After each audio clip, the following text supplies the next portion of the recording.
बात तो ये प्राकृतिक होगी, और प्राकृतिक है तो पूर्णांक से बनी संख्या अगर 4 से विभाजित है तो संख्या भी 4 से गुणा कराना है, उसके बाद जो शेष बचे उसमें जोड़ दे। हेलो एवरीवन, ये जो क्लास होने वाली है हमें एसएससी की फर्स्ट क्लास है, यानी कि एसएससी लेवल की अब मैथ्स हम पढ़ना स्टार्ट कर रहे हैं। एसएससी की first maths class. This is not common बच्चा, ये आपका फ्यूचर डिसाइड करेगी। हाउ यू आर स्टडिंग, यहाँ पर कितनी अटेंशन दे रहे हो, वहां पर आपको उतनी अटेंशन दे पाओगे एग्जाम हॉल में। तो यहाँ पर अब ये पहला चैप्टर है, तो पहले चैप्टर में जैसा जोश बना करके तुम लोग देख रहे हो ना वीडियो, वैसे लास्ट तक जितने भी चैप्टर्स मैं पढ़ाऊंगा सारे चैप्टर्स की उतनी ही जोश में वीडियो देखना। तो चलिए चैप्टर को स्टार्ट करते हैं, क्योंकि टाइम हमारे पास बहुत कम है, तो we have no time, so we have move on. Okay, let's move. तो हम आज का जो हमारा चैप्टर होने वाला है वो नंबर सिस्टम, यानी संख्या पद्धति। नंबर सिस्टम यानी नंबर सिस्टम होता है क्या है, कितने तरीके का नंबर सिस्टम होता है, और क्या क्या नंबर सिस्टम में हमें क्वेश्चन आते हैं, किस किस तरीके के क्वेश्चन आते हैं, और किस किस मेथड से हम उसे सॉल्व कर सकते हैं इजीली, फास्ट एंड क्विकली। तो आज हम पढ़ने वाले हैं संख्या पद्धति का यही सब मेथड्स पढ़ने वाले। तो संख्या पद्धति को पढ़ने से पहले हम सीख लेते हैं कि how many types of number, यानी संख्याओं के कितने प्रकार होते हैं। संख्याओं के प्रकार संख्याओं के प्रकार।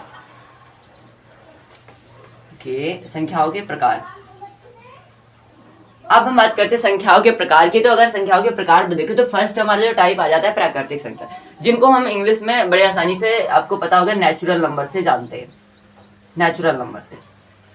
और ये नेचुरल नंबर होते क्या है, नेचुरल नंबर अगर मैं बात करूं, जो नंबर 1 से स्टार्ट होता है ना, 1 2 3, मतलब कि आप गिनती पढ़ते हो, घर में छोटे पे ABCD पढ़े होते तो ऐसे तो पढ़ाते नहीं थे छोटे पे 0 1 2 3 4, नहीं ना, ऐसे नहीं पढ़ाते थे। हमारे जब हम पहली बार क्लास में गए थे, यानी जूनियर क्लासेस में गए थे, तो हमने सीखा था, मैम ने पढ़ाया था 1 2 3 4 5 एक्सेट्रा करके 100 तक, पता नहीं कहाँ तक मुझे सिखा दिया, है ना। तो जो नंबर 1 से स्टार्ट होंगे, जो नंबर 1 से स्टार्ट होते हैं उन्हें हम नेचुरल नंबर कहते हैं। Get it point everyone, get it? Okay, so जो नंबर्स को हम 1 से स्टार्ट करते हैं वो हमारे नेचुरल नंबर्स कहलाते हैं, यानी प्राकृतिक संख्या कहलाती। जो संख्याएं 1 से स्टार्ट होती है उन्हें हम प्राकृतिक संख्या यानी नेचुरल नंबर्स के नाम से जानते हैं। अब जो दूसरा हेडिंग आ जाता है हमारा पूर्ण संख्या। पूर्ण संख्या जिन्हें हम होल नंबर्स के भी नाम से जानते हैं भैया, होल यानी पूरे। तो होल नंबर्स कहाँ से स्टार्ट होते हैं, कमेंट में बताओ भैया, होल नंबर्स कहाँ से स्टार्ट होते हैं। होल नंबर्स वो होते हैं जो बच्चा 0 से स्टार्ट होते हैं, 0 1 2 3 4, 0 1 2 3 एक्सेट्रा करते हुए बहुत इन्फिनिटी तक जाते हैं। ये हमारा साइन होता है भैया इन्फिनिटी का, यानी अनंत का साइन होता है इन्फिनिटी का। और जो नंबर 0 से स्टार्ट होकर के अनंत तक जाते हैं उन्हें हम कहते हैं होल नंबर्स। और ऐसे नंबर जो 1 से स्टार्ट होते हैं उन्हें हम नेचुरल नंबर कहते हैं। बताओ मेरे साथ, याद हुआ? 1 से स्टार्ट नेचुरल, 0 से स्टार्ट होल, यानी कि प्राकृतिक संख्या 1 से स्टार्ट होंगी और पूर्ण संख्या 0 से स्टार्ट होंगी। Gate it point? ओके बच्चा लोग, अब आगे बात करते हैं हम पूर्ण संख्याओं की। पूर्ण संख्याएं क्या होती हैं? Who will tell me? पूर्ण संख्या ने हम इसे पूर्णांक कहेंगे बेटा। पूर्ण संख्या है तो ऊपर हो गई हमारी ना, इसे हम पूर्णांक कहेंगे। पूर्णांक यानी इंटीजर, जिसे हम नाम से जानते हैं इंटीजर हमारे वो होते हैं जो इंटीजर हम माइनस को भी कहते हैं, जैसे कि -2 3 -2 -1 0 1 2 3, यानी कि हमारा इधर भी सब इन्फिनिटी रहता है और इधर भी इन्फिनिटी है। ऐसे नंबर जितने भी दुनिया में नंबर हैं सबको में ऐसे नंबर जो आपको माइनस हो या प्लस हो या 0 हो, ये कुछ भी देखने को मिल जाए, आप उसे क्या कह दोगे? आप उसे क्या दोगे? इंटीजर है, यानी कि वो पूर्णांक है। चाहे माइनस में हो, चाहे प्लस में हो, चाहे 0, वो इंटीजर ही कहलाएगा। वो इंटीजर है, भला वो पॉजिटिव हो नेगेटिव हो, इट डजेंट मैटर, लेकिन वो इंटीजर जरूर कहलाएगा। ये बात सत्य है, यानी वो पूर्णांक जरूर कहलाएगा, चाहे नंबर माइनस में हो और चाहे प्लस में हो, पूर्णांक कहलाना ही है उसको। ठीक है। पूर्णांक भी कितने तरीके का आ जाता है? पूर्णांक 2 तरीके का। पूर्णांक की अगर हम बात करें तो इधर पूर्णांक हमारे आ जाते हैं, एक नेगेटिव में एक पॉजिटिव में आ जाता है। तो ये हमारा इधर नेगेटिव हो जाता है, ये पॉजिटिव आ जाता है, एक और आ जाता है 0। तो अब आप मुझे बताओ कि 0 पॉजिटिव है या निगेटिव है, यानी 0 जो है हमारा पॉजिटिव इंटीजर है या निगेटिव इंटीजर है? ठीक, बताओगे मेरे को? अगर हाँ, यहाँ पर एक और पॉजिटिव नेगेटिव की मैंने बात की ना, तो इंटीजर कितने तरीके का होता है? 2 तरीके का। एक होता है पॉजिटिव इंटीजर, एक होता है पॉजिटिव इंटीजर, एक होता है नेगेटिव इंटीजर, और एक होता है हमारा 0। पॉजिटिव इंटीजर को हम धन के नाम से भी जानते हैं और नेगेटिव को ऋण के नाम से भी जानते हैं। इतनी कॉमन सी बात है, वो आप याद रख सकते हो। ठीक है, वो मैं यहाँ नहीं लिख रहा हूँ। अब आ जाते हैं परिमेय संख्या। परिमेय और अपरिमेय। परिमेय संख्या है वो होती है जिनको हम भिन्न के रूप में लिखते हैं, जिनको परिमेय संख्याओं को पहले बता दें, इंग्लिश में हम कहते हैं रैशनल नंबर। क्या कहते हैं? Rational number. परिमेय संख्याओं को हम कहते हैं रैशनल नंबर। Rational numbers. और रैशनल नंबर्स कौन होते हैं? जो संख्या बेटा जो नंबर्स को हम भिन्न के रूप में लिख सकते हैं, यानी कि जिनको हम p बाई क्यू के फॉर्म में लिख सकते हैं, यानी कि जिनको हम भिन्न यानी फ्रैक्शन के फॉर्म में लिख सकते हैं, फ्रैक्शनल फॉर्म में लिख सकते हैं, फ्रैक्शनल फॉर्म में यानी भिन्न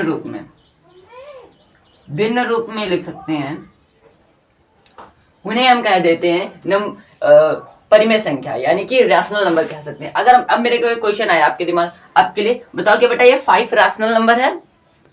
हाँ बताओ, 5 ये रैशनल नंबर है? 5 क्या रैशनल नंबर है?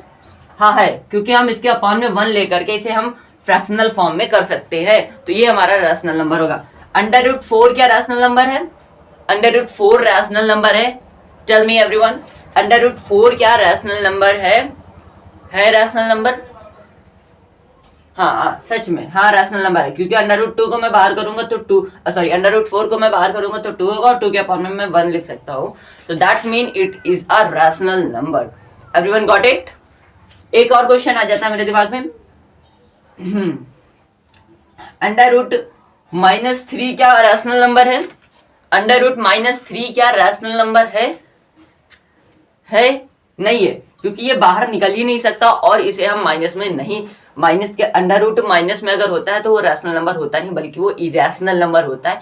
एवरीवन याद रखना, ठीक है बच्चा? तो ये रैशनल नंबर नहीं है, लेकिन ये हमारे रैशनल नंबर है। इन्हें हम भिन्न बना सकते हैं, इसे हम फ्रैक्शन बना नहीं सकते, इसे हम भिन्न बना नहीं सकते, तो ये रैशनल नंबर हमारा नहीं कहलाएगा, ठीक है? और अब बात आती है हमारे परिमेय यानी इरेशनल नंबर की। इरेशनल नंबर्स कौन होते हैं? जिनको हम p बाई क्यू के फॉर्म में ना लिख सकें, p बाई क्यू के फॉर्म में ना लिख सकें। जैसे कि अंडर में माइनस होगा, अंडर में 2, √3 और अंडर में माइनस कोई n नंबर हो, तो ऐसे नंबर्स को हम कहेंगे इरेशनल नंबर, यानी ऐसे नंबर्स जो अंडर के अंदर माइनस हैं उन्हें हम इरेशनल नंबर कहते हैं। और ये कुछ नंबर्स मैंने आगे लिख दिए, ये नंबर्स भी इरेशनल नंबर कहलाते हैं हमारे। √5 भी यहाँ पे आ जाएगा, वो भी इरेशनल नंबर होता है। Got it? ओके। वास्तविक संख्याएं क्या होती है? ऐसी संख्याएं जो रैशनल हो या इरेशनल हो, रैशनल हो या इरेशनल हो, यानी ऐसी संख्या जो परिमेय हो या तो अपरिमेय संख्याएं हो, वो किन्हें हम क्या कहेंगे? उन्हें हम क्या कहते हैं? वास्तविक संख्या। यानी रैशनल नंबर्स को, rational numbers and irrational numbers,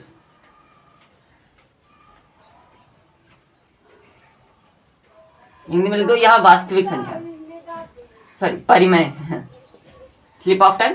परिमेय संख्याएं और अपरिमेय संख्याओं को हम क्या कहते हैं?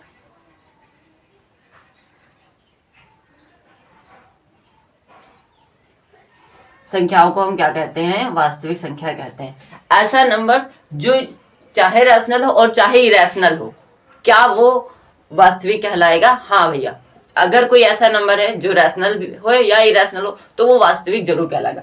क्या √5 वास्तविक है? हाँ ये वास्तविक संख्या है। क्या जो मैंने अभी लिखा था 3 ये वास्तविक संख्या है? हाँ है। अब मैं एक बात करता हूँ आपसे, अब मैं बात करता हूँ जहां तक मैंने पढ़ाया वहां तक ही पूछता हूँ। मैंने 6 नंबर तक पढ़ाया नहीं, मैंने आपको प्राकृतिक संख्याएं पढ़ाई, पूर्ण संख्याएं पढ़ाई, पूर्णांक पढ़ाया, परिमेय पढ़ाया, अपरिमेय पढ़ाया, वास्तविक पढ़ाया। तो यहाँ तक कि मैं एक क्वेश्चन पूछता हूँ, ठीक है? तो बताओ मेरे को कि √2, 4 और ये आपका आ गया 1, ये कौन कौन सा नंबर है? इनमें से ये क्या क्या कहलाएगा? कौन बताएगा मेरे को? फटाक से करके इसको सॉल्व करके मेरे को बताओ इसका आंसर क्या होगा। ये कौन सी संख्याएं होंगी? ये जो संख्या लिखी है मैंने, कौन सी संख्या होगी? ओके क्विकली, ओके ठीक है, करते हैं। चलो इसको करेंगे तो भैया हम इसको सॉल्व करेंगे तो ये हो जाएगा मेरा 2 2 जा 4 2 जा 8 और 1 9, यानी 9/4 हो जाएगा। और इसको करेंगे तो ये 9 अंडर रूट से बाहर आकर के 3 आएगा, 4 अंडर रूट से आकर के 2 आएगा। पहली बात तो मैंने इसे क्यों बाई 3/2 के फॉर्म में लिखा, तो ये परिमेय संख्या है, और अगर परिमेय है तो वास्तविक है। ठीक है, क्या ये पूर्ण है, 0 से स्टार्टेड है? नहीं। क्या ये, हाँ ये 0 से, हाँ ये पूर्ण है क्योंकि ये 0 से स्टार्टेड हो सकती है, क्योंकि मैं इसको अगर करूँगा तो 1/1/2 होगा, यानी कि 1.5 होगा, 1.5 होगा ना, तो ये 1.5 होगा, एक 1.5 होगा, ये कितना होगा, 1.5 होगा, जिसे हम बोलते हैं हिंदी में 1.5 बोलते हैं और इंग्लिश में 1.5 बोलते हैं, तो ये 1.5 पूर्ण भी होगा। और इंटीजर तो होगा ही भैया, क्योंकि ये पॉजिटिव है, इंटीजर तो हो गई। पहली बात तो ये क्या क्या है, अब यहाँ लिख लेते हैं, ये इंटीजर है, इंटीजर यानी पूर्णांक है, सॉरी। अब मैंने बात यहाँ लिख दी है, तो मैं चाहे इंग्लिश में लिखूँ या हिंदी में, तुमको तो समझ में आना चाहिए ना। पहली बात तो ये पूर्णांक है, ये पूर्णांक है।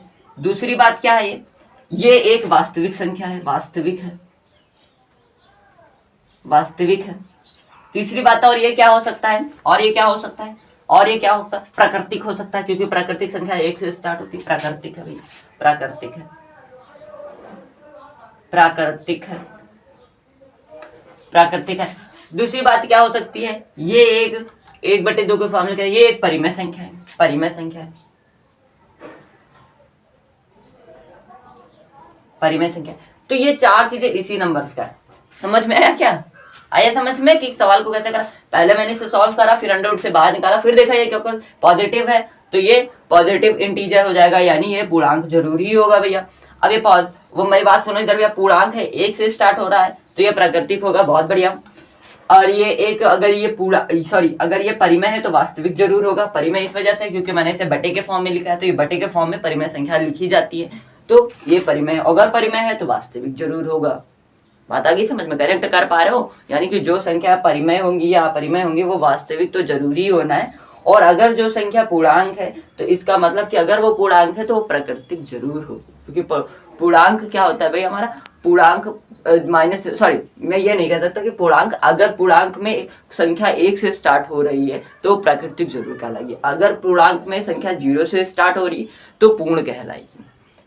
समझ में आया, पूर्णांक में अगर संख्या 1 से स्टार्ट हो रही है तो वो प्राकृतिक कहलाएगी, लेकिन अगर पूर्णांक में संख्या 0 से स्टार्ट हो रही है तो वो पूर्ण कहलाएगी। आ गया समझ में, पूर्ण कब कहलाएगी, जब 0 से स्टार्ट होगी। प्राकृतिक कब कहलाएगी, जब 1 से स्टार्ट होगी। आई होप कि you will got it that point. Move on करें, चलिए स्टार्ट करते हैं आगे का। तो मैं इसे रफ कर देता हूँ, क्वेश्चन यहाँ तक समझ में आएगा। सम संख्याएं क्या होती हैं, यानी even numbers, even numbers, even numbers, even numbers की अगर हम बात करें तो इवन नंबर्स पता हमारे क्या होते हैं, ऐसी संख्या जो 2 से डिविजिबल हो, कंप्लीटिवली डिविजिबल बाई 2, पूर्ण विभाजित, 2 से पूर्ण विभाजित, 2 से पूर्ण विभाजित, पूर्ण विभाजित, 2 से क्या हो, ये पूर्ण विभाजित हो, सॉरी मेरी हिंदी थोड़ा वीक है ना, तो इंग्लिश में लिख देता हूँ, क्या फायदा, गलत हो जाएगा। Completely divisible by 2, divisible by 2, यानी ऐसी संख्या जो 2 से डिविजिबल हो। क्या कौन कौन सी ऐसी संख्या जो 2 से डिविजिबल हो सकती है, 2, 4, 5, 8, 12, 96, 200, 120, ऐसी संख्या, ये संख्या सारी क्या है, कंप्लीटली 2 से डिविजिबल है कि नहीं है, 2 से कट जाएंगी ना सारी संख्या, तो ये कहलाएंगी सम संख्या। ऐसी संख्या है जो 2 से कंप्लीटली डिविजिबल है, यानी कि पूर्ण 2 से विभाजित है, उन्हें हम सम संख्याएं कहते हैं। आगे बात करते हैं, आगे बढ़े तो आ जाता है हमारे पास विषम संख्या। विषम संख्याएं क्या होती हैं, यानी कि ऑड नंबर्स, ऐसे नंबर्स जो इवन नहीं होते हैं, ऐसे नंबर्स जो इवन नहीं होते हैं, यानी कि जो 2 से डिविजिबल ना हो, not completely divisible by 2, not completely divisible by 2,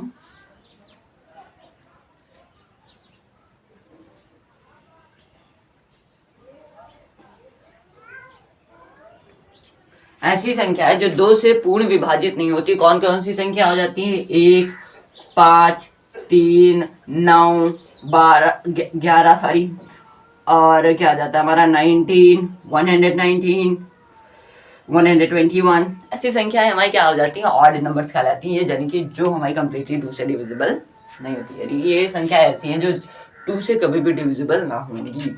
आगे बात समझ में? ठीक है, आगे बढ़े।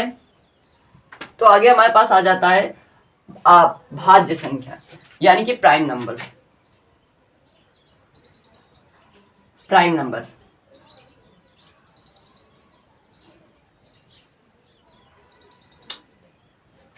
प्राइम नंबर्स की बात करें, ऐसी संख्या जो केवल 1 और अपने खुद के नंबर से डिविजिबल हो। ऐसी संख्या जो 1 से डिविजिबल हो, कहते हैं 1 सेकेंड। ऐसी संख्या यानी कि ऐसे नंबर जो खुद से डिविजिबल हो। What is happening?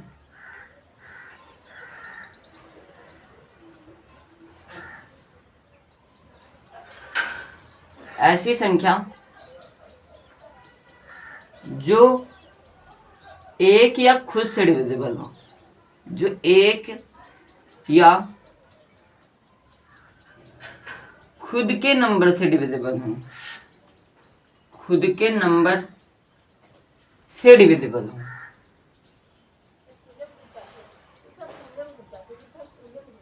जैसे कि बात करूं मैं 5 एक ऐसा नंबर है जो खुद 5 के ही टेबल में आता है और ये 1 से डिविजिबल हो सकता है। तो इसके फैक्टर क्या होंगे, 1 और 5। तो 5 एक ऐसा नंबर है जो 1 से डिविजिबल होगा और अपने खुद के नंबर से डिविजिबल होगा। तो ये कहलाएगा हमारा प्राइम नंबर, यानी कि अभाज्य संख्या कहलाएगी। अगर मैं बात करूं 49 की, तो इसके फैक्टर क्या क्या होंगे, टेल में। अगर मैं 13 से डिविजिबल है, 1 से डिविजिबल है और 39 से डिविजिबल है ना, और ये 3 से भी डिविजिबल है। तो इसके फैक्टर्स बहुत मैनी फैक्टर्स हैं, इसके बहुत सारे फैक्टर हैं। देखो ये 13 से भी डिविजिबल है, 3 से भी डिविजिबल है, 39 से भी डिविजिबल है, 1 से भी डिविजिबल। तो क्या ये प्राइम फैक्टर होगा, यानी सॉरी ये प्राइम नंबर होगा? क्या ये प्राइम नंबर यानी अभाज्य संख्या होगी? नहीं, क्योंकि ये 39 बहुत सारे नंबर से डिविजिबल है, तो ये 39 जो होगा हमारा ये अभाज्य संख्या नहीं होगी। Got it point? तो हम अभाज्य संख्या उन्हें कहेंगे जो या तो अपने नंबर से डिविजिबल हो या तो 1 से डिविजिबल हो, ऐसी संख्या। और रियल में ये कह लो कि ऐसा नंबर जो किसी से ना करता हो केवल अपने टेबल को छोड़ करके, ऐसा नंबर जो किसी से भी ना करता हो केवल अपने नंबर को छोड़ करके, उसे हम अभाज्य संख्या कहेंगे। और 1 तो सबसे करता है, 1 तो सारे नंबर्स को काट देता है, चाहे वो भाज्य हो और चाहे अभाज्य हो, 1 तो सबको ही काट देता है। ठीक है, अगर मैं भाज्य संख्या की बात करूं, यानी कि को पॉजिटिव नंबर, को पॉजिटिव नंबर, को पॉजिटिव जिन्हें हम बोलते हैं को पॉजिटिव नंबर, यानी कि भाज्य संख्या ऐसा नंबर, ऐसे नंबर जिनके मैनी फैक्टर्स हो, जिनके मैनी फैक्टर्स हो, यानी बहुत सारे गुणनखंड हो। ऐसा ऐसे लिख लो कि ऐसी संख्या जो एक या और भी कई नंबरों से पूर्ण विभाजित हो, यानी कि ऐसी संख्या जो अपने नंबर से और एक से तो विभाजित हो लेकिन और भी कई नंबरों से विभाजित हो, उसे हम भाज्य संख्या कहते हैं। यानी कि many which have many factor, which have many factor, जिसके पास बहुत सारे फैक्टर हो, जिसके पास बहुत सारे फैक्टर हो,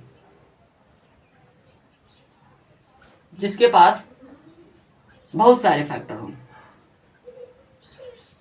बहुत सारे फैक्टर हो।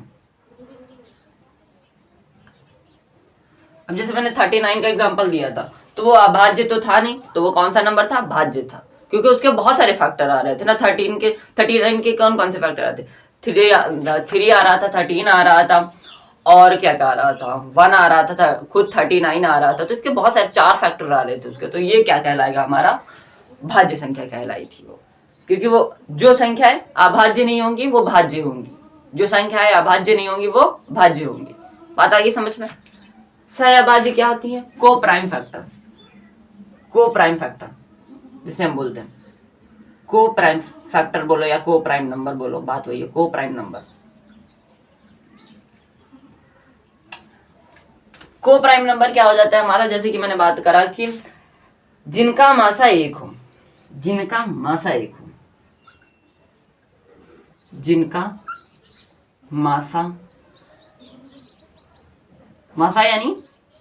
मासा यानी HCF 1 हो। ऐसे नंबर जिनका HCF 1 हो उन्हें हम को प्राइम नंबर्स कहेंगे। ठीक है, जिससे मैंने बात करा 5 and 6, तो मैंने बात करा 5 and 6, इनके बीच का HCF क्या आएगा? 1 ही आएगा, क्योंकि ये 3 से डिविजिबल है लेकिन ये 3 से डिविजिबल नहीं, ये 5 से है लेकिन ये 5 से नहीं, तो इनके बीच का HCF जो यानी आएगा हमारा HCF यानी मासा आएगा, जो हमारा मासा आएगा वो हमारा 1 आएगा। इनके बीच का जो मासा है हमारा वो क्या आएगा? 1 आएगा। तो इसी वजह से हम कहेंगे ये जो नंबर है 5 and 6 के जो फैक्टर नंबर्स है ये हमारे कहते हैं सहभाज्य संख्याएं हैं। यहाँ तक की बात समझ में आ गई। आगे हम बात करते हैं, जैसे कि मैंने बात करा, अब मैं आगे नहीं, अब मैं इसको एक बार रिवाइज करा देता हूँ। प्राकृतिक संख्याएं वो होती हैं जो 1 से स्टार्ट होती हैं, पूर्ण संख्याएं यानी होल नंबर्स वो होते हैं जो 0 से स्टार्ट होते हैं, पूर्णांक वो होते हैं, पूर्णांक हम सबको कहते हैं, चाहे माइनस में हो, चाहे प्लस में हो, चाहे जीरो, अगर पॉजिटिव या नेगेटिव या जीरो में से कुछ भी हमें दिखाई देता है तो इसका मतलब वो इंटीजर तो होगा ही। ठीक है, अब आगे बात करें परिमेय संख्याएं की, तो परिमेय संख्याओं को हम रैशनल नंबर कहते हैं। रैशनल नंबर उन्हें कहते हैं जिनको हम p/q यानी बटे यानी भिन्न के रूप में लिख सके, उसे हम परिमेय संख्या कहते हैं। अपरिमेय संख्याएं वो होती है यानी इरेशनल नंबर्स जिनके हम p/q के फॉर्म में ना लिख सके। कुछ एग्जांपल्स मैंने आपको दिए थे, जैसे √2 है, √3 है, √ के अंदर अगर कोई वैल्यू माइनस में है तो उसे भी हम अपरिमेय संख्या यानी इरेशनल नंबर कहेंगे। आगे हम बात कर रहे थे वास्तविक संख्याएं की, तो वास्तविक संख्या यानी rational numbers and irrational numbers. क्या मैंने लिखा था? वास्तविक संख्या है rational number and irrational number, यानी कि ऐसी संख्या जो रैशनल भी हो इरेशनल भी हो उसे हम वास्तविक कहेंगे। मैंने वास्तविक का इंग्लिश में नाम नहीं बताया, तो वास्तविक संख्या को हम बेटा कहते हैं रियल नंबर। क्या कहते हैं? Real number. तो वास्तविक संख्याओं को इंग्लिश में कहा जाता है रियल नंबर। और रियल नंबर वो होते हैं, अगर कोई ऐसा नंबर जो आपको रैशनल या इरेशनल दिख रहा है तो यानी कि वो वास्तविक हो गई। वास्तविक के ही 2 टाइप्स होते हैं, परिमेय और अपरिमेय यानी रैशनल और इरेशनल। सम संख्या है वो जो कंप्लीटली डिविजिबल होती है 2 से, विषम संख्या है वो जो कंप्लीटली डिविजिबल 2 से ना होती हैं। भाज्य संख्या है वो होती है ऐसी संख्या जो खुद के नंबर से या तो डिविजिबल हो या तो 1 से डिविजिबल हो, ऐसी संख्या जिसका खुद के अलावा कोई दूसरा फैक्टर, खुद के अलावा और एक और खुद के अलावा कोई तीसरा फैक्टर नहीं होता है, उसे हम अभाज्य संख्या कहते हैं। भाज्य संख्या उसे कहते हैं जिसके पास बहुत सारे फैक्टर होते हैं, खुद का और एक को तो छोड़कर की और भी बहुत सारे फैक्टर हो, उन्हें हम कहेंगे भाज्य संख्या। सहभाज्य संख्या उन्हें कहते हैं यानी कि को प्राइम नंबर जिनका मासा 1 होता है। फॉर एग्जाम्पल जैसे मैंने लिखा था 5, 6, तो इनके बीच का HCF 1 है, तो इसे हम को प्राइम यानी कि सहभाज्य संख्याएं कहेंगे। क्वेश्चन आ जाता है, जैसे क्वेश्चन में एक लिखता हूँ, देखते हैं आप लोगों ने क्या क्या सीखा इधर। ठीक है, ये भी तो देखना जरूरी है। मैंने लिया कि अंडर रूट, फिर से वही संख्या जो मैंने पहले लिया था, फिर से ये संख्या। ठीक है, चलो करो, बताओ ये कौन कौन सी संख्या। बहुत बढ़िया, मैंने आपको पहले करके दिया। 2 4 8 एक 9/4 होगा, इसको निकालेंगे तो 3 हो जाएगा और इसको निकालेंगे तो 2 हो जाएगा। पहली बात तो ये फ्रैक्शनल फॉर्म में 3/2 पॉजिटिव, इसको मैं और सॉल्व आउट करूं तो ये होगा कि 1/2। ठीक है, तो ये 1 से स्टार्ट है। पहली बात तो ये प्राकृतिक होगी, और प्राकृतिक है तो पूर्णांक होगी, और पूर्णांक 2 बार होगी, ये प्राकृतिक संख्या है। और दूसरी बात क्या होगी, ये एक पूर्णांक है। ठीक है, परिमेय है कि नहीं है? हाँ परिमेय है, क्योंकि p/q के फॉर्म में लिखी है। ठीक है, इरेशनल नंबर नहीं है क्योंकि ये p/q के फॉर्म में लिखी है, तो अपरिमेय तो हो ही नहीं सकती है। वास्तविक है, रियल नंबर है, हाँ क्योंकि ये परिमेय है तो रियल नंबर जरूर होगी। सम संख्या है क्या? ये सम है ना, ये सम ना है। विषम भी ना ही हम इसे कह सकते हैं क्योंकि ये बीच में अटक गई है, तो सम या विषम इसे तो हम कह नहीं सकते। भाज्य है क्या? ऐसी संख्या जो एक और खुद के नंबर से डिविजिबल होते हैं। क्या भाज्य है या अभाज्य है, ये आप हम मुझे कमेंट में बताना कि ये भाज्य है या अभाज्य है। ठीक है, सहभाज्य है, सहभाज्य का तो ऑप्शन ही नहीं होता क्योंकि सहभाज्य के लिए तो मुझे 2 फैक्टर चाहिए, 2 नंबर चाहिए, तो इसके लिए तो कोई बात छुट्टी ही नहीं भाई। लेकिन ये आप मुझे कमेंट में बताओ, क्या ये भाज्य है या अभाज्य है? ये सही बात मुझे बताओ, ये भाज्य है कि अभाज्य है, यानी कि प्राइम नंबर है या फिर हाँ, को पॉजिटिव नंबर है। ठीक है, तो इतना नोट कर लो, फिर मिलते हैं क्वेश्चंस के साथ में। क्वेश्चंस के साथ नहीं, अभी एक और चीज मुझे पढ़ना है कि जो डिविजिबिलिटी रूल होता है, यानी कि आपका डिविजिबिलिटी टेस्ट होता है, हम कैसे पता करते हैं कि ये नंबर इससे डिविजिबल होगी, ये नंबर इससे डिविजिबल होगी। वन से डिविजिबिलिटी का रूल क्या होता है, 2 से डिविजिबिलिटी का रूल क्या होता है, 3 से डिविजिबिलिटी का रूल क्या होता है। तो इसे नोट कर लो, फिर वो भी स्टार्ट करते हैं। तो चलिए, रफ हो गया बोर्ड भी, अब स्टार्ट करते हैं। कंप्लीटली डिविजिबिलिटी रूल होता है, जो हमारा डिविजिबिलिटी रूल होता है उसको हम स्टार्ट करने जा रहे हैं। तो यहाँ हेडिंग का नाम पहले डाल लेते हैं कि डिविजिबिलिटी रूल। डिविजिबिलिटी रूल,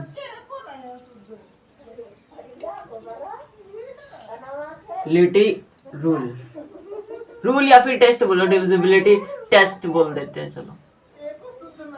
यानी कि भाग की जांच करना है ना, भाग जांच जिसे हम बोल देते हैं। देख लेते हैं, विभाजित की जांच बोलते हैं जिसे हम, विभाजित की जांच, विभाजित की जांच, जित की जांच, डिविजिबिलिटी टेस्ट यानी जांच भैया, विभाजित की जांच। तो किन किन विभाजितों की जांच हम पढ़ने वाले हैं, तो मैं यहाँ कुछ नंबर्स लिख देता हूँ जिन जिन डिविजिबिलिटी रूल्स हम पढ़ने वाले हैं, उसके बाद तो हम सबका कर लेंगे। देखो 1 को तो सबसे हो जाता है, तो 1 का पढ़ने का हमें कोई जरूरत है नहीं। पढ़ने की किसकी जरूरत है हमें पढ़ने की जरूरत है 2 का, 2 का पढ़ने की जरूरत है, 3 का पढ़ने की जरूरत है, 4 की पढ़ने की जरूरत है, 5 की पढ़ने की जरूरत है, 6 की पढ़ने की जरूरत है, 7 की पढ़ने की जरूरत है, 8 की पढ़ने की जरूरत है, 9 को पढ़ने की जरूरत है, 10 के पढ़ने की जरूरत है, और 11th की पढ़ने की जरूरत है, 12 की तो नहीं है, और 13th की है। तो ये नंबर्स की हमें पढ़ने की जरूरत है। चलिए टाइम ना वेस्ट करते हुए क्लास को स्टार्ट करते हैं। बस 2 का हम क्या है, तो यहाँ लिख लो, जिन संख्याओं के अंत में, लिख लो, जिन संख्याओं के अंत में, कुछ संख्या देखो, अगर ये देखने को मिल जाए तो पक्का समझ लो ना, 2 का पहाड़ा याद है सबको, 2 का पहाड़ा लिखो, 2 का 2, 2 दूनी 4, 2 तिहाई 6, 2 चक्को 8, 2 पंचे 10 का हम 0 लेंगे। ठीक है, तो जिन संख्याओं के अंत में 2, 4, 8, 2, 4, 6, 8 और 0 देखने को मिल जाए, देखने को मिल जाए, देखने को के अंत में ये संख्याएं देखने को मिल जाए,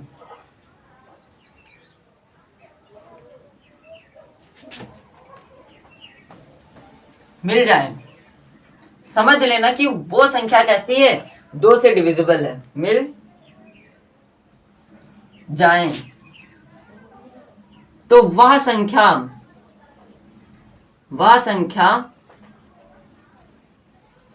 2 से विभाजित होगी।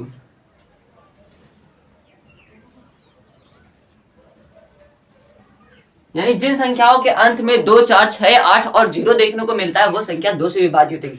फॉर एग्जाम्पल मैंने लिखा कि 8, 9, 7, 3, 4, 5, 2, अंत में क्या देखने को मिला, 2। इसका मतलब ये कंप्लीटली डिविजिबल है 2 से, ये 2 से तो विभाजित है, क्योंकि लास्ट में हमको इसके क्या देखने को मिला है, 2, और 2 देखने को मिला तो ये कंप्लीटली 2 से डिविजिबल है। समझ में आई बात? आ गई कि ऐसी संख्या जो 2 से डिविजिबल होगी तो वह इसके लास्ट में 2, 4, 6 और 8 0, तो ऐसी संख्या तो बिल्कुल आना ही आना है। एग्जाम्पल एक और लेते हैं, 5, 6, 7, 9, 3, 0। अब इसके लास्ट में देखो 0 मिल गया, तो ये भी 2 से डिविजिबल है, क्योंकि जिन संख्याओं के लास्ट में 2, 4, 6, 8 और 0 देखने को मिल जाएगा वो संख्या तो 2 से कंप्लीटली डिविजिबल होनी ही होनी है। ये बात सत्य है, ये गांठ बांध लो। बात आ गई समझ में? अब आगे बढ़ते हैं, इसे नोट डाउन कर लो, फिर आगे बढ़ते हैं। अब 2 का तो रूल पढ़ लिया आपने, अब 3 का रूल पढ़ते हैं। 3 की बातें क्या कहती हैं, देखो 3 की रूल बात क्या कहती है। 3 का रूल हमारा ये कहता है भैया, 3 की रूल ये कहता है कि संख्याएं जितनी दी गई हों, संख्याएं जो दी गई हो उसका योग करो, संख्या का योग करो, संख्या का योग करें। अगर संख्या का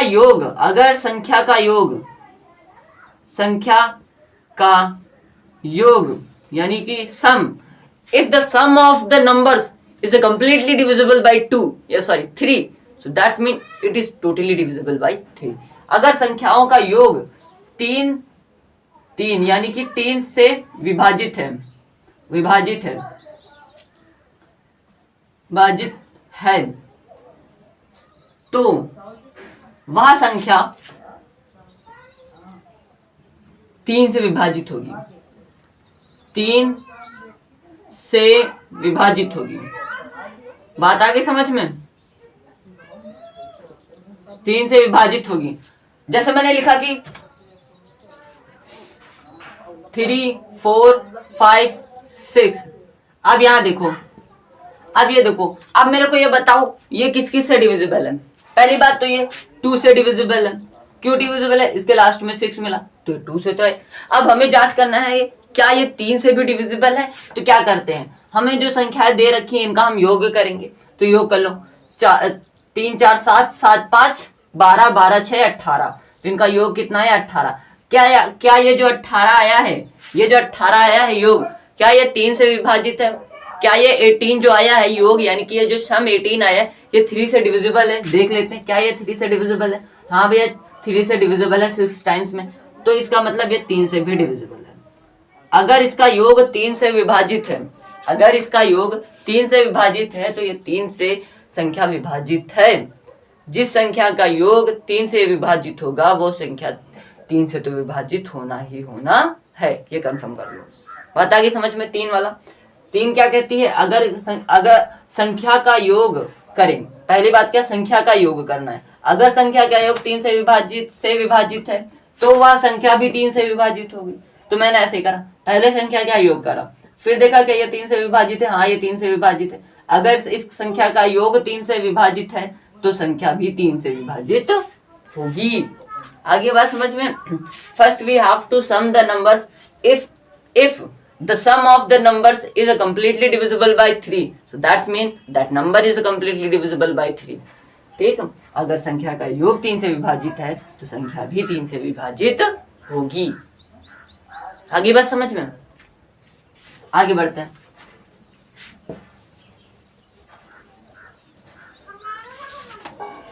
चौथी बात क्या आती है भाई? फोर्थ नंबर का क्या कहता है? फोर्थ नंबर क्या कहता है? फोर्थ नंबर देख लो क्या कहता है। फोर्थ नंबर हमारा कहता है, फोर्थ नंबर की संख्या ये कहती है कि संख्या के लास्ट की जो इकाई और दहाई है, यानी संख्या की लास्ट, संख्या की इकाई एवं या दहाई, इकाई या दहाई, इकाई या दहाई 4 से विभाजित है, 4 से विभाजित, आई थिंक मैंने विभाजित गलत लिखा है। हाँ विभाजित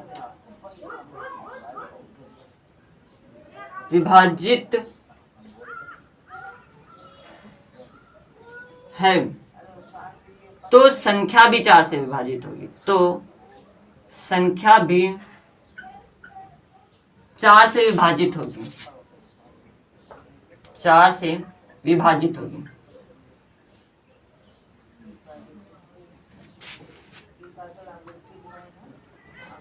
अगर संख्या की इकाई या दहाई 4 से विभाजित है तो संख्या भी 4 से विभाजित होगी। ये बात तो सत्य है।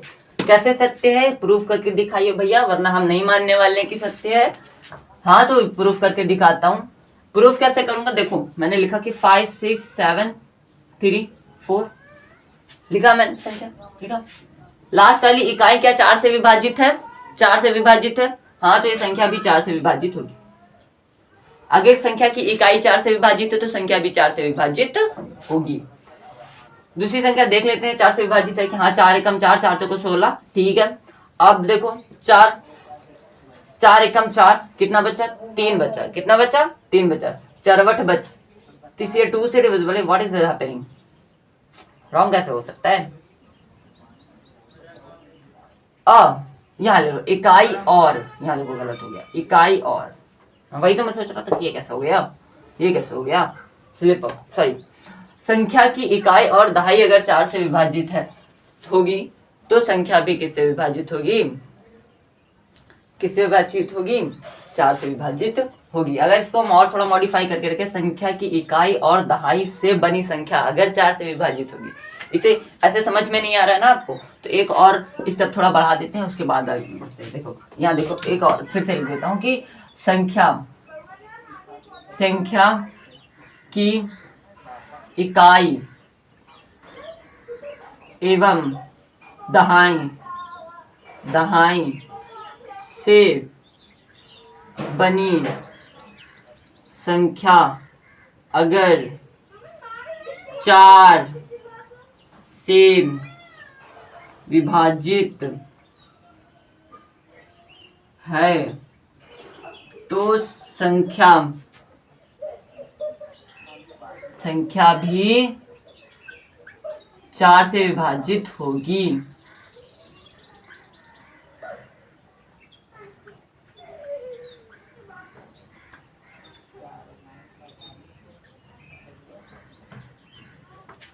ठीक है, अगर संख्या की इकाई और दहाई से बनी संख्या अगर लिखा संख्या की इकाई और दहाई से बनी संख्या अगर 4 से विभाजित है तो संख्या भी 4 से विभाजित होगी। प्रूफ करते हैं। अब ये प्रूफ हो जाएगा क्योंकि अब मैंने इजी लैंग्वेज में लिख दिया है। तो 5 6 7 3 और 6 मैंने लिखा। 36 क्या 4 से विभाजित है? हाँ, तो इसका मतलब ये संख्या भी 4 से डिविजिबल होगी। करके देखते हैं। 4 चौक 16, ठीक है।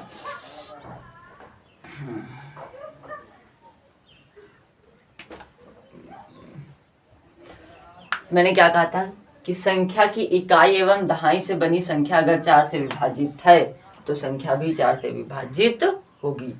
अब इस सवाल को प्रूफ करते हैं। देखो लास्ट में बेटा 36 है, इकाई और दहाई से बनी 36 नंबर है। इकाई और दहाई से बनी जो संख्या है वो हमारी कैसी है? 36 है। कैसी है? 36। तो मेरे को बताओ क्या बचा? ये जो 36 है 4 से डिविजिबल है? हाँ भैया, 4 से 9 बार कंप्लीटली डिविजिबल है। अगर ये 36 4 से डिविजिबल है तो क्या ये पूरी संख्या 4 से डिविजिबल होगी? थ्योरी के हिसाब से तो सही है। थ्योरी के हिसाब से तो सही है। अब प्रैक्टिकली देखते हैं क्या प्रैक्टिकली भी ये सही है। देख लेते हैं क्या प्रैक्टिकली भी ये सही है। 4 एकम 4, 4 चौक 16, 4 एकम 4। अब बचा यहाँ पे कितना? 3। तो 4 8 32 सही है। अब बच गया 16, तो 4 चौक 16। हाँ, बात सत्य है कि अगर कोई संख्या अगर किसी संख्या की इकाई और दहाई से बनी संख्या 4 से विभाजित है तो संख्या भी 4 से विभाजित होगी। सत्य आ गई बात सत्य हो गई कि अगर किसी भी संख्या से इकाई और दहाई से बनी संख्या 4 से विभाजित है तो वह संख्या भी 4 से विभाजित होगी। बात सत्य है। If the number of a number, यानी कि ऐसी संख्या का कोई भी संख्या इकाई और दहाई से बनी संख्या 4 से विभाजित, तो वह संख्या भी 4 से विभाजित है। ओके, फिर से पढ़ते रिवाइज कर देते हैं फिर उसके बाद, क्योंकि हमको मूव ऑन करना है, इसको रफ कर देते हैं। तो कह रहा है कि 2 की मैंने डिविजिबिलिटी रूल क्या थी? अगर किन्हीं संख्याओं के आखिरी में 2 4 6 8 और 0 देखने को मिलता है तो संख्या कैसे डिविजिबल होगी? 2 से डिविजिबल होगी। ठीक है। 3 वाली संख्या क्या कहती? अगर संख्याओं का योग 3 से विभाजित है तो संख्या भी 3 से विभाजित होगी। ठीक है। 4 क्या कहते हैं? अगर पीछे वाली संख्या जो बनी, यानी कि इकाई और दहाई से अगर जो संख्या बनी है वो 4 से विभाजित होगी तो संख्या भी पूरी किससे विभाजित होगी? 4 से विभाजित होगी। 2 3 4 का रूल याद हो गया। 2 का क्या था? अगर किन्हीं संख्याओं के आखिरी में 2 4 6 8 0 देखने को मिलेगा तो 2 से विभाजित तो होना ही होना है। क्या ये संख्या 2 से विभाजित है? हाँ है, क्योंकि इसके लास्ट में 6। क्या ये संख्या 2 से विभाजित है? हाँ है, क्योंकि इसके लास्ट में 4 है। क्या ये संख्या 2 से विभाजित है? हाँ है, क्योंकि इसके लास्ट में 2 है। क्या ये संख्या 2 से विभाजित है? हाँ है, क्योंकि इसमें 4 है। क्या ये 2 से विभाजित? नहीं है, क्योंकि इसमें 9 है।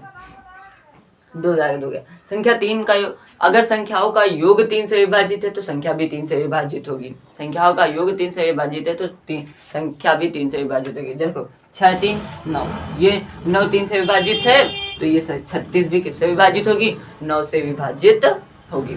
ठीक है। संख्याओं 4 क्या डिविजिबिलिटी रूल क्या कहता था कि अगर लास्ट वाली संख्या जो बनी है, यानी आखिरी की इकाई और दहाई से जो संख्या बनी है वो 4 से विभाजित है तो पूरी संख्या 4 से विभाजित होगी। बात आ गई समझ में? ठीक है, अब आगे बढ़ते हैं, इसे नोट डाउन कर लो या फिर स्क्रीनशॉट ले लो या नोट डाउन कर लो, एज योर चॉइस, जो भी करना चाहो कर लो।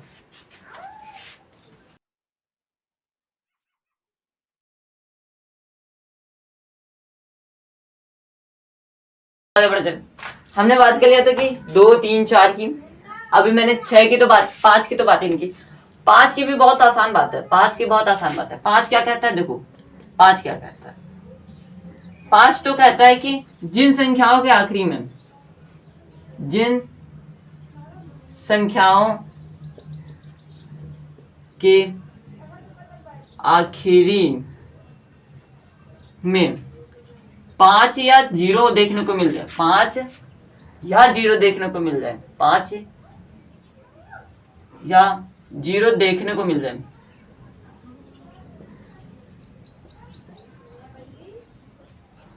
देखो मिल गलत लिख दिया, मैंने कहा था ना स्टार्टिंग में मेरी हिंदी वीक है।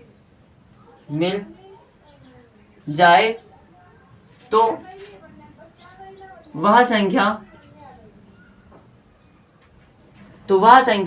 5 से विभाजित होगी, 5 से विभाजित होगी। यह तो तय है कि जिन संख्याओं के आखिरी में 0 या 5 देखने को मिल जाता है तो वो संख्या 5 से विभाजित होना है। अब मेरे को बताओ 5, 6, 7, 0, 5 क्या ये 5 से विभाजित है? हाँ है, क्योंकि इसके आखिरी में क्या है, 5 है। थ्योरी के हिसाब से तो सही है, प्रैक्टिकली देखते हैं। प्रैक्टिकली देखो, 5 कम 5, 5 कम 5, ठीक है, 5 या 15, 5 चौको 20, 5 कम 5, हाँ कंप्लीटली डिविजिबल, डिविजिबिलिटी रूल ठीक है, ठीक है। क्या ये 5 से विभाजित, ये किन किन संख्याओं से विभाजित है, ये किन किन संख्याओं से विभाजित है? पहली बात तो इसके लास्ट में 0 है तो ये 2 से विभाजित होगी, लास्ट में 0 है तो 5 से भी विभाजित होगी, लास्ट में 0, 0 है और 0, 0 क्या 4 से विभाजित होता है? हाँ होता है पूरा। कितनी बार में होता है? 0 बार में होता है, तो ये 4 से भी विभाजित है।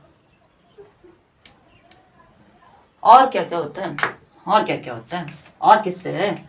3 से देख लेते हैं, 3 से क्या है, 3 से क्या है, तो 6, 3, 11, 6, 5, 11, 11, 7, 18, 18 और 3, 18, 3, 21, 21 भी 3 से विभाजित है, तो 3 से भी विभाजित है। वाह वाह वाह वाह वाह वाह, मतलब ये 2 से भी विभाजित है, 3 से विभाजित है, 4 से विभाजित है, 5 से विभाजित है, तो ये 4 संख्याओं से विभाजित है। कैसे मान ले भैया, तुम्हारी बात पे भरोसा ना हो रहा मन ने, तो तुमने भरोसा ना हो रहा तो चेक कर लेते हैं, चेक कर लो, पहले 2 से चेक करा जाए, तो 2 दूनी 4, 2 8 16, 2 3 6, 2 3 6 हुआ इधर, तो 2 6 12, 2 6 12, 1 बार 2 5 10 हो गई। देखो 2 से विभाजित हो गई। 3 से देख ले, 3 से देख ले, हाँ तुम 3 से दिखाओ, 3 से तो तुम दिखाओ भैया, देखेंगे। 3 कम 3, ठीक है बच्चा, 2 बचा यहाँ से, 2 बचेगा, 3 9 24 हो गया, कितना बचा, 2 बचा, 3 9 24 हो गया, फिर 3 9 24 हो गया, कितना बचा, 3 बचा अब की बार, तो 3 कितना हो गया, 3 3 9 27, 9 बार में चलो तो जाओगे, 3 9 27, 3 कम 3 कट गया, 3 से विभाजित हो गया। 4 से दिखाओ जरा, 4 से दिखाओ तुसी, 4 से देखते हैं, चलो 4 एकम 4, 4 चौक 16, ठीक है, 4 चौक 16 कट गया। अब 4 एकम 4, 3 हो गया, 4 बट 32 है ना, 32 हो गया, 32 हो गया, 1 बचा, तो 4 दूनी 8, फिर 2 बचा, 4 पंजे 20।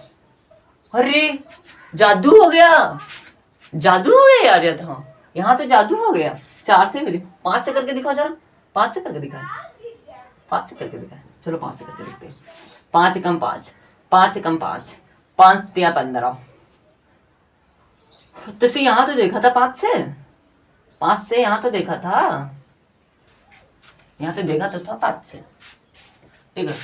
तो ये संख्या किसके से विभाजित थी, 2 से भी थी, 3 से भी, 2 से थी, 3 से थी, 4 से थी, 5 से थी, इतनी संख्याओं से विभाजित थी। ऐसे पता करते हैं कि कौन किससे डिविजिबल है। देखो 2 का भी याद करा दिया, 3 का भी याद हो गया, 4 का भी याद हो गया, 5 का भी याद हो गया। अब बात आती है 6 की, पहले इसको रख कर दो।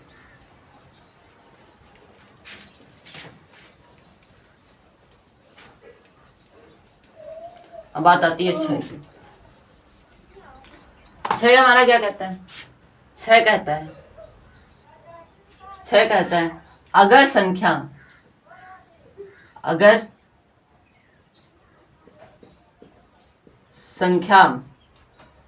अगर संख्या 2 और 3 से,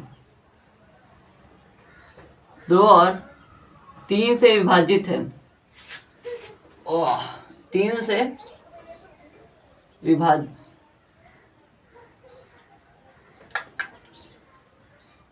विभाजित है, तो वह संख्या 6 से भी विभाजित होगी, 6 से भी विभाजित होगी, 6 से भी विभाजित होगी।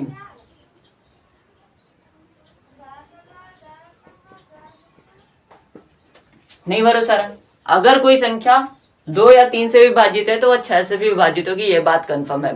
करके देखते हैं, चलो। हाँ, जैसे पिछली वाली संख्या था कि पिछली वाली संख्या था थी 5 थी, कुछ 5 3, चलो ठीक, कोई बात नहीं, 5 3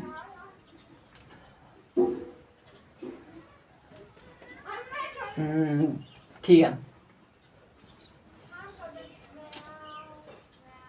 ये संख्या है 5340। क्या यह 6 से विभाजित है? 6 से विभाजित है। कैसे पता करें? पहले पता करना पड़ेगा क्या ये 2 से विभाजित है। 2 से विभाजित क्या होगी? लास्ट में 0 है तो हाँ 2 से तो विभाजित है, 2 से विभाजित है। 3 से पता करो क्या ये 3 से विभाजित है। 5 3 8, 8 4 12, 12 से 3 से विभाजित है, तो यानी ये 3 से भी विभाजित हो गई, 3 से विभाजित है। अब ये संख्या जो है 2 से विभाजित है, 3 से विभाजित है, तो क्या 6 से विभाजित होगी? हाँ 6 से विभाजित, क्योंकि 6 का फैक्टर क्या होता है? 6 का फैक्टर तो 2 और 3 ही होता है, और जो संख्या 2 और 3 से विभाजित, तो 6 से फैक्टर विभाजित ही है भैया। तो देख लेते हैं, 6 से देख लेते हैं, तो 6 का क्या होगा देख लेते हैं। 56, ठीक है, 6 का निर्वाचित कर रहा है, 4 24 56 33 36 36 42 46 48 6 9 या 54 46 48 6 8 48, कितना बचा? 5 बचा, तो 6 9 या 54 कर गया। 6 से विभाजित है, 6 से विभाजित है। बात समझ में आएगी? ऐसी संख्या जो 2 और 3 से विभाजित है तो वह 6 से तो विभाजित होना ही होना है, ठीक है। ऐसी संख्या जो, ऐसा नंबर जो 2 और 3 से विभाजित है तो 6 से तो विभाजित होगी ही होगी। यानी कि the number which is completely divisible by 3 and 2, that number will be of course divisible by 6। यानी कि ऐसा नंबर जो 2 और 3 से विभाजित है तो वह 6 से भी विभाजित होवेगो। समझ में आ गए हो? ठीक है, अब बात करते हैं 7 की। 7 क्या कहता है? 7 बड़ा फंडा है, 7 को बहुत कम बच्चे याद कर पाते, तो हम याद कराएंगे तो तुम्हें भी याद हो जाएगा। देखो, अच्छा सच सच बताना, शपथ खा करके, शपथ नहीं, आराम से सोच समझ के बताना। यहाँ तक जितना भी पढ़ाया सब समझ में आया है? समझ में आया? आ गया ना? तो इतनी कंजूसी का है, लाइक का बटन है उसे दबा दो, शेयर भी कर दो, क्योंकि हम बना रहे हैं ना, मतलब मेहनत यार कर रहा हूँ, छोटा हूँ, तुम छोटा ही होगा आई थिंक यहाँ पर, है ना। तो अगर मैं जिन से मैं छोटा हूँ वो शेयर कर दो, और जिन से मैं बड़ा हूँ मत शेयर करो, ठीक है। जिनसे मैं छोटा हूँ वो शेयर करो, ठीक है। तो शेयर कर देना प्लीज, ओके। तो छोटे बड़े सब शेयर कर देना यार, मेहनत लगती है इधर। तो 7 सेट का डिविजिबिलिटी का रूल हमारा क्या कहता है? 7 का जो डिविजिबिलिटी रूल है हमारा वो यह कहता है कि अगर कि सबसे पहले लास्ट वाले नंबर का, यानी इकाई संख्या का दुगना करें और शेष संख्या में से घटाएं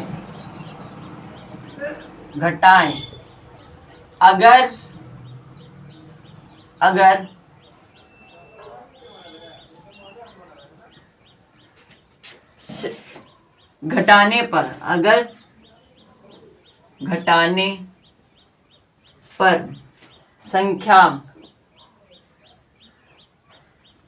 7 से विभाजित हो जावे, 7 से विभाजित हो जाए तो वह संख्या भी 7 से विभाजित होगी, तो वह संख्या भी 7 से विभाजित होगी।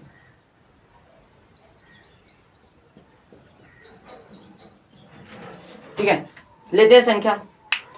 तो हम इसका गैस तो नहीं कर सकते, इसके लिए हमको इसका हेल्प लेना पड़ेगा बुक से कि क्वेश्चन ले सकें। ठीक है, तो कहाँ गया क्वेश्चन हमारा?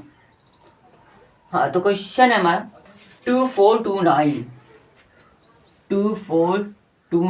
को चेक करते हैं क्या ये 7 से विभाजित होगी।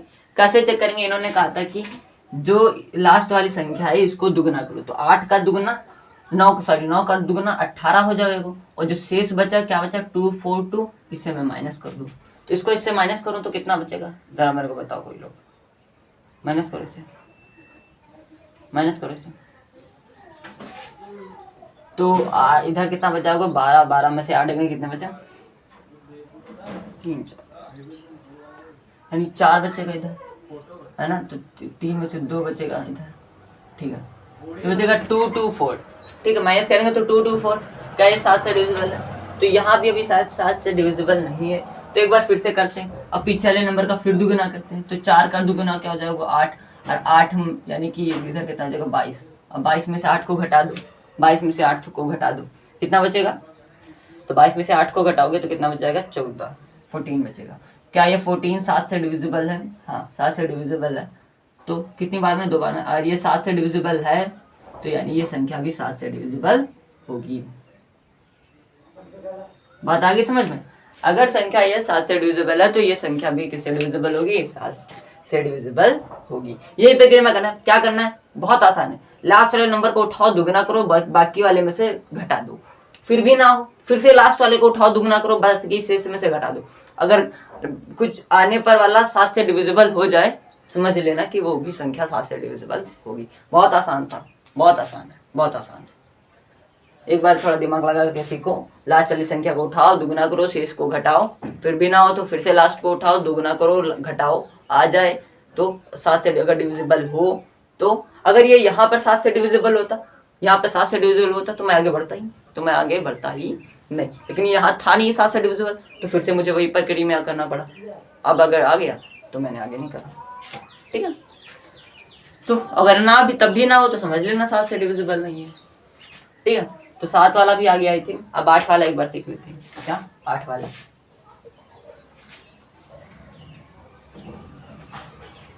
तो 8th वाला क्या कहता है ये सीखो भैया। 8th का डिविजिबिलिटी रूल क्या कहता है? 8th का डिविजिबिलिटी रूल यह कहता है कि अगर संख्या आगर लिखा, मैंने हर जगह अगर को आगर लिखा है, तो यहाँ देखिए मैंने अगर संख्या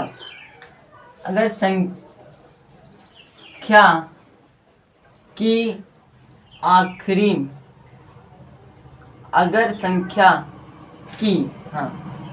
अगर संख्या की इकाई दहाई एवं सैकड़ा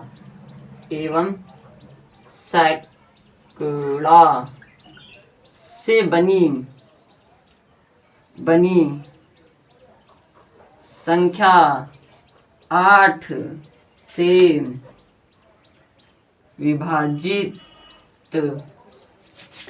है तो संख्या भी 8 से विभाजित होगी।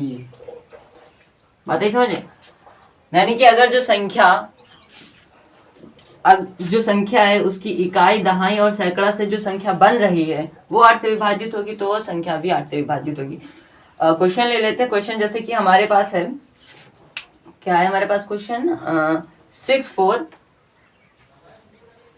4 एंड 64151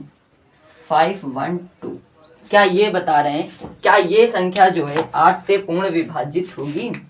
क्या यह संख्या 8 से पूर्ण विभाजित होगी? हाँ जी ठीक है। चलो इस क्वेश्चन को पहले तुम अटेम्प्ट करो अपने हाथ।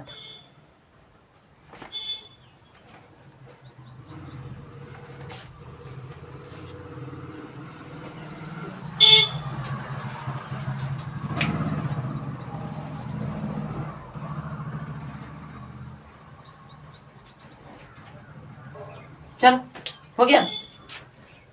देखते हैं, बता रहे कि अगर संख्या इकाई और दहाई से इकाई दहाई से एवं सैकड़ा से बनी हुई संख्या अगर 8 से विभाजित हो तो संख्या भी 8 से विभाजित होगी। संख्या क्या है भाई? 512। इकाई दहाई सैकड़ा से जो हमारी संख्या बनी है वो क्या है? 512। क्या है? 512। और क्या ये 512 8 से विभाजित है? देख लो। क्या 8 से विभाजित है? देख लो। 8 8 कर दो, 16 8 24 8 32 8 40। अच्छा 48। ठीक है, 48 बार में, यानी यहाँ शेष कितना बच गया बेटा? यहाँ शेष आपका बचेगा 4 बच गया। शेष क्या 3 बच गया, सॉरी शेष क्या बचा? 3 बचा। क्या बचा? 3। तो ये हो गया 32। क्या बचा? 32। 3 बटा 32, 8 चौक 32। आया बेटा? आ गया? नहीं आया? ठीक है, नहीं आया कोई बात नहीं। 512 अच्छा 48 अभी तो आ गया। क्या ये डिविजिबल है? अगर इससे इसके पीछे वाली 3 संख्या 8 से डिविजिबल है, इसका मतलब ये वाली संख्या भी 8 से डिविजिबल है। करके देख लेते हैं 8 से क्या डिविजिबल है। 8 से क्या ये 8 से डिविजिबल है? करके देख लेते हैं।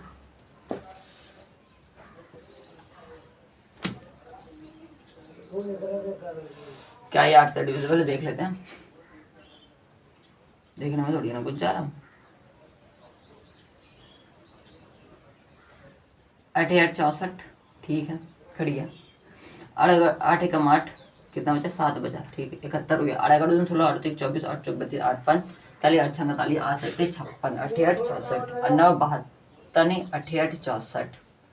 तो यहाँ बदल गया 7, तो 72 हो गया। 8 9 या 72 पूरा पूरा कटेगा। कितनी बार में कटा? 8 8 8 9 इतनी बार में कटा। तो यानी कि ये जो संख्या है ये 8 से विभाजित होता है। इसका डिविजिबिलिटी रूल क्या कहता है? अगर पीछे की 3 संख्या 8 से डिविजिबल है तो पूरा नंबर भी 8 से डिविजिबल होगा। पीछे की संख्या अगर 8 से विभाजित है, पीछे की 3 संख्याएं अगर 8 से विभाजित है तो या किससे विभाजित होगा? किससे विभाजित होगा? 8 से भी विभाजित होगा। अगर पीछे की संख्या 4 से विभाजित है तो यह पूरी संख्या 4 से विभाजित होगी। अब यहाँ बात कर लेते हैं किस किस से विभाजित है। ये जो संख्या है किस किस से विभाजित है? किस किस से विभाजित है? मैंने लिखा 6 4 1 4 5 1 2 किस किस से विभाजित है? जरा बताओ मेरे को। इसके लास्ट में 2 है तो क्या है? 2 से विभाजित है। हाँ ठीक है। लास्ट में 12 है, इनका योग पहले कर लो। 3 से देखो क्या विभाजित है? 3 से 6 4 10 10 1 11 11 5 11 5 हाँ 16 हो गया। 16 17 18 19 19 3 से डिविजिबल है? नहीं, 19 3 से डिविजिबल नहीं है। ठीक है, 4 से देख लो। लास्ट में 12 है, 12 क्या 4 से डिविजिबल है? हाँ, यानी कि दहाई करते हैं ना 4 वाले में, तो 12 से डिविजिबल है 4, तो यानी ये 4 से भी डिविजिबल है। 5 से देख लो। नहीं, 5 से नहीं है क्योंकि लास्ट में 0 या 5 होना चाहिए। क्या ये 6 से डिविजिबल है? ये 2 से है, 3 से नहीं है, तो इसका मतलब 6 से तो बिल्कुल हो ही नहीं सकता, क्योंकि इसे 3 से भी होना चाहिए था तभी तो 6 से होती। 6 से ही नहीं। 7 से है क्या? देख लो। 7 से तो आप देख लेना क्योंकि उसका थोड़ा लॉन्ग मेथड है। 8 से तो है ही है। ठीक है, 8 से तो है ही। तो इतनी संख्या हो जाती है। अब आ जाती है हमारी 9 की। किसकी बात आ जाती है? 9 की। लेकिन उससे पहले इतना नोट कर लो कि जगह बची नहीं, बोर्ड अपना छोटा है। ठीक है, इसे रफ कर दें फिर क्या आगे बढ़ते हैं। इसे इंसर्ट ले लो वरना मैं रफ करने जा रहा हूँ।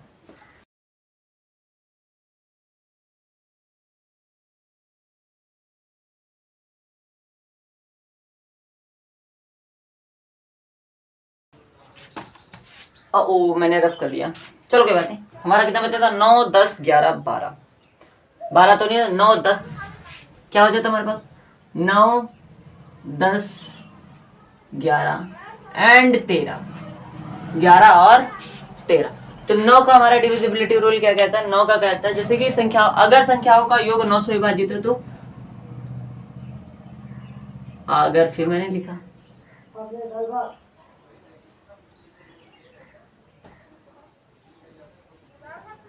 अगर संख्याओं का योग, अगर संख्याओं का योग 9 से विभाजित है तो संख्या भी 9 से विभाजित होगी, संख्या भी 9 से विभाजित होगी। ठीक है, आगे बात करते हैं। जैसे मैंने लिखा कि 5 6 7 3, देखो इनका, देखो संख्या का योग 5 6 11 11 6 11 7, 11 7 कितना होता है बेटा, 11 7 18 और 18 9 27, 18 9 27, योग कितना है 27, 27 क्या 9 से विभाजित है, 9 से विभाजित है, तो यह संख्या भी 9 से विभाजित होगी। बात अगर समझ, और जो संख्या 9 से विभाजित होगी तो वह संख्या 3 से भी विभाजित होगी। ठीक है, अब आती है 10 की, जिन संख्याओं के आखिरी में, जिन संख्याओं के आखिरी में 0 आएगा वे संख्याएं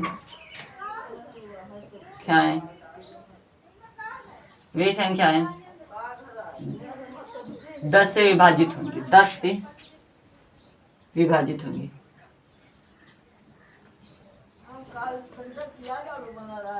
विभाजित होंगी, ठीक है, यानी जिन संख्याओं के आखिरी में 0 आएगा वो संख्याएं 0 से विभाजित होंगी। जैसे कि 1 5 6 0 0, इनके आखिरी में देखो 0 आया तो ये संख्या किससे विभाजित है, 10 से विभाजित है। देख चेक कर लो, 10 एकम 10, 10 पंजे 50 और इधर 0, इतने बार में ये विभाजित होंगी। ठीक है, 11 से विभाजित क्या कह रहे हैं कि संख्याओं का योग कीजिए। कैसे करना है इसको मैं समझा देता हूँ, उसे लिखने में थोड़ा डिफिकल्ट लगेगा मेरे को, कैसे लिखूं जरा समझाते हैं। जैसे मैंने लिखा 11 से विभाजित कोई संख्या ले लेते हैं, जैसे कि 11 से संख्या विभाजित होने वाली संख्या, जैसे कि मैंने लिखा 7 1 27, 7 1 27 और ले लेते हैं 3 6 2, ये संख्या ली। तो इनका देखो सम कैसे करेंगे, अल्टरनेटिव सम करना है इनको। कैसे करना है, अल्टरनेटिव सम करना है। अल्टरनेटिव सम करो और उसके बाद माइनस करो। अगर माइनस करने पर 11 या 0 आ जाए, माइनस करने पर 11 या 0 आ जाए तो वह संख्या 11 से विभाजित होगी, विभाजित होगी। देखते हैं, सम करो तो 5 2 3 5, 5 2 7, 7 और 7 14, 6 3 8, नहीं ऐसा नहीं होगा, अल्टरनेटिव मैंने बोला ना, तो इसका इससे फिर 1 7 8, 8 6 14, माइनस को वर्ग माइनस करने पर कितना आ रहा है 0, तो माइनस करने पर देखो 0 आ गया, तो यानी वो संख्या किससे विभाजित है, 11 से। ये संख्या विभाजित है। अगर नहीं आपको समझ में नहीं आया समझ में तो बताइए कैसे। पहले तो आपको अल्टरनेटिव सम करना है, दोनों तरफ का सम कर लिया, अल्टरनेटिव कर लिया सम। अब जब सम कर लिया तुमने तो देखो उनको माइनस करने पर कितना आ रहा है। अगर माइनस करने पर 11 और 0 आ जाए तो समझ लेना वो संख्या 11 से विभाजित है। अगर नहीं आ रहा है 11 और 0 तो समझ लेना वो 11 से विभाजित नहीं है। 13 वाला क्या कहता है रूल, 13 वाला भी रूल हमारा कुछ ऐसा ही कहता है कि पहले तो आपको आखिरी की संख्या को 4 से गुणा कराना है, उसके बाद घटाते हुए आना है, बिल्कुल 7 वाले रूल के जैसे, यानी कि आखिरी की संख्या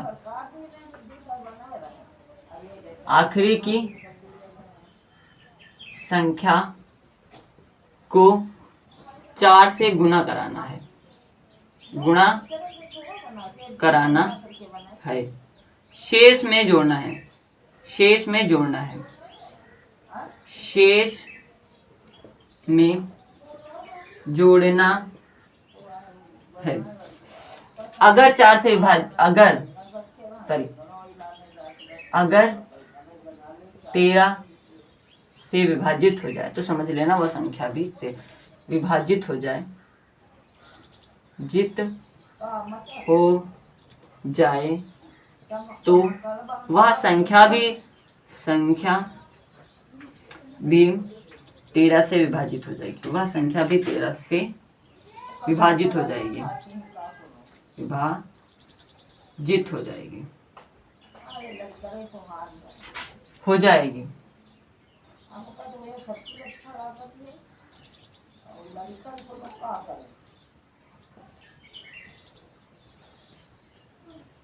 हो जाएगी।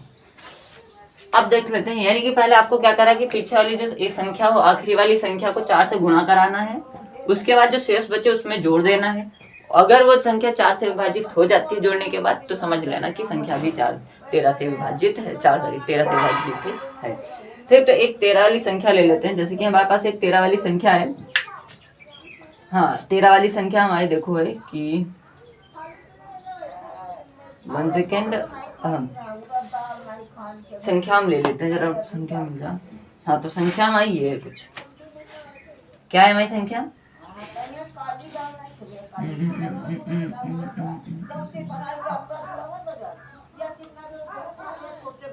13 से विभाजित है,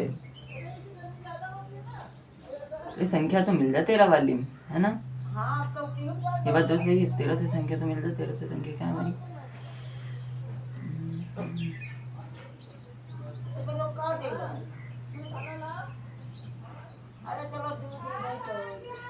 चलो चलो चलो, तो क्वेश्चन नहीं दिया हुआ है। हाँ, ये देखो 6, 8, 9, क्या ये 13 से विभाजित है? ये बताओ मेरे को, क्या ये 13 से विभाजित है? क्या ये 13 से विभाजित है? तो इसके अंक में कितना है? 9। तो 9 का गुणा 4 से कराएंगे 36 हो जाएगा। शेष कितना बचा? 68। 68 में जोड़ दो बेटा, कितना आ गया? ये कितना आ गया? ऐड करो, कितना आ जाएगा? 4, 9, 104 आ जाएगा। कितना आ जाएगा? 104। फिर से ये 4 लो, अब ये 104 13 से है नहीं, तो फिर से हम 4 लेंगे। 4 का गुना कितना? 4 का 4 गुना कितना हो जाएगा? 16 हो जाएगा। 4 चौके 16, ठीक है। अब इसको इसमें जोड़ दो, कितना हो गया? 26। कितना आ गया? 13 13 13 दूनी 26। देखो 13 से विभाजित है क्या? 13 से विभाजित है क्या? 13 दूनी 26, 2 बार में विभाजित है। हाँ, यानी कि इनका योग कितना से विभाजित है? 13 से विभाजित है। तो ये संख्या भी किससे विभाजित हो गई? 13 से विभाजित होगी। यानी आपको कुछ नहीं करना, बस लास्ट वाली संख्या को उठाओ। कहाँ गया संख्या? कितनी? लास्ट वाली संख्या का उठाओ, लास्ट वाली संख्या को 4 गुना करो, बाकी वाले शेष में जोड़ दो। फिर भी अगर ना विभाजित हो, फिर से लास्ट वाली को उठाओ, 4 गुना करो और बाकी के शेष में जोड़ दो। अगर 13 से विभाजित हो जाए तो समझ लेना वो 13 से भी विभाजित है। ऐसा कोई नंबर जिसका डिविजिबिलिटी रूल छूट गया हो, कमेंट करो, मैं उसका भी डिविजिबिलिटी रूल बता दूंगा आप लोगों को, ठीक है। तो बाय बाय एवरीवन, और चैनल को सब्सक्राइब एंड शेयर कर दीजिए, क्योंकि इसके बाद इसमें क्या, मैंने अभी इस चैप्टर को समझाया, लेकिन इसमें क्या अभी कोई क्वेश्चन शीट आप लोगों को नहीं कराई है ना, इसकी क्वेश्चन शीट भी करना है ना, कि किस तरीके का क्वेश्चन पूछते हैं कॉम्पिटिशन में, एसएससी में किस तरीके का क्वेश्चन पूछते हैं और किस तरीके का बना करके पूछा जाता है क्वेश्चन, तो वो भी आपको बताना पड़ेगा। तो उससे जाने से पहले एक क्वेश्चन मैं आपको लिख देता हूँ, इसको नोट डाउन कर लो, फिर एक क्वेश्चन लिख देता हूँ कि वो नेक्स्ट क्लास में आकर के हम उसे डिस्कस करेंगे। तब तक इसको करके सॉल्व करना और कमेंट में उसका आंसर बताना, ठीक है। तो इसे रफ कर देते हैं, क्वेश्चन दे देते हैं होमवर्क के लिए, क्योंकि कमेंट में बताना भी तो कि इसका आंसर क्या आएगा, ठीक है। तो क्वेश्चन हमारा कुछ इस प्रकार है, क्वेश्चन हमारा कुछ इस प्रकार है। क्वेश्चन कहाँ गया? हाँ, ये देखो, कह रहे हैं कि यदि संख्या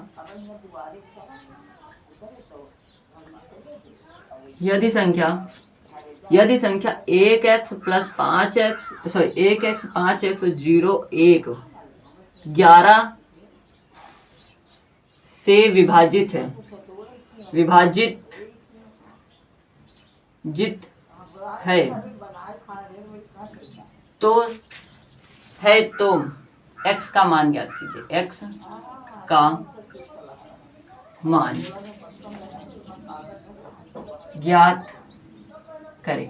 ऑप्शन इसके हम ले लेते हैं 2, 6, ऑप्शन नंबर ए है आपका 2, ऑप्शन नंबर ए है आपका 2, ऑप्शन नंबर बी है आपका 6, और ऑप्शन नंबर सी है आपका 8, और ऑप्शन नंबर डी है आपका 3।